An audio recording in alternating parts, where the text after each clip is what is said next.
Should you E6 Xueyi? Well, I am not a fan of putting a lot of resources into 4 stars for the most part. However, I do think she might be an exception to that because she has a cool follow up mechanic. Basically, once she gets enough stacks, she will trigger a follow up. And those stacks can get generated from all kinds of different things. Basically, anytime toughness gets depleted, she'll generate 1 stack.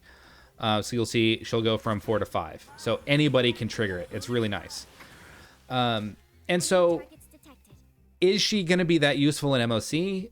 Not really. I've tried to use her in MOC, and it's like, if you really need a quantum damage dealer, then yeah, okay, you can build her. But honestly, you should be trying to get elemental coverage from other things at the moment. Unfortunately, there really just is not a good quantum damage dealer 5 star at the moment. Yes, I know Zila exists, but she has been power crept like crazy, and if you think otherwise, you're coping. I'm sorry. Zila is one of my favorite characters in the game, but she's bad. She's bad.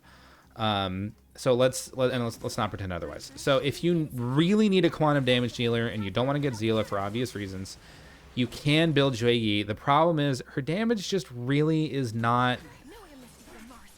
Her damage is just not amazing. Her follow up there just did 15k, which is fine.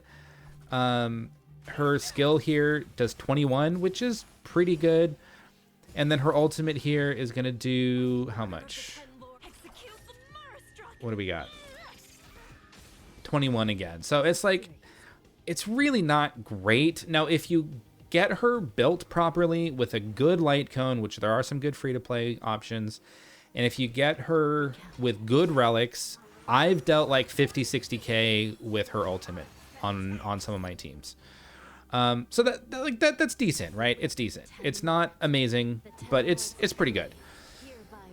It's just one of those things. It's like, are you trying to build her for MOC? Because that's probably not going to work out very well. But there have been some follow-up based pure fictions where she has popped off, and that's been really fun to have her with.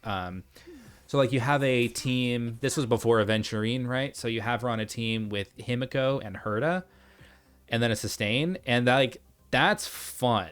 Like that's really fun because you end up just getting like follow up after follow up after follow up after follow up, and it's like that's really fun. And when we're talking about E6ing, her skill, her stacks here, maximum stacks goes from 8 to 6. So every 6 times, so you're cutting it by a quarter.